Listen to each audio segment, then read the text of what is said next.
Yun o mga kachabi.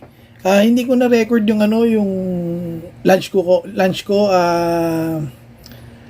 bale lang, almusal tsaka hapunan lang yung na-record ko. Pero isi-send ko na rin sa inyo. Papakita ko sa inyo yung kinain ko nung July 29. Ngayon kasi ay July 30 na eh. Baba? Oh. Kahapon, yung kinain ko kahapon, hindi ko na i-record yung lunch kasi sa labas ako kumain. Pero ano lang naman yon, yung kinain ko yung hotdog sa 7-Eleven, yung big bite, yun. Pero pasok pa rin sa Caldef ko. Hindi na ako napag-video kasi wala akong dalang cellphone. Kaya ang record ko lang almusal tsaka yung hapunan.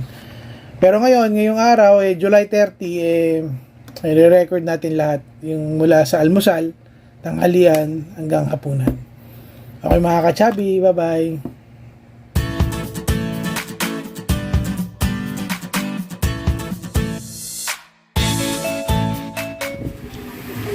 Good morning mga kachabi. Ngayon ay July 29.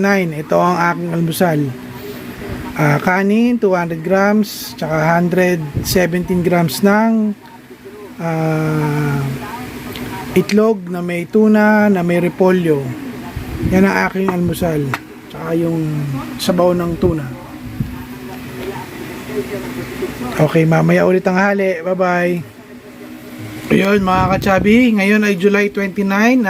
Kanina ako ay nag-almusal, pinakita ko sa inyo almusal. At ngayon ako naman ay magkakape. Ang kape ko na iniinom ay 3-in-1. Dahil malaki pa yung reserba ko sa aking Caldef.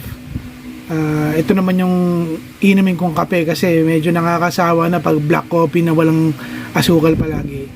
Kaya pwede uminom ng 3-in-1 pag kayo ay nagka-Caldef, basta pasok sa inyong calorie deficit.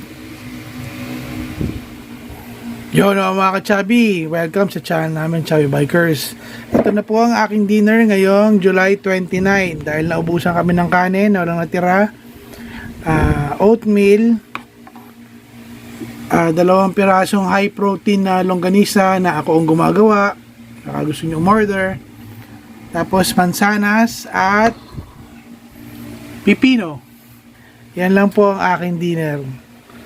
Okay, bukas ulit. Lalag ko ulit yung aking kakainin bukas.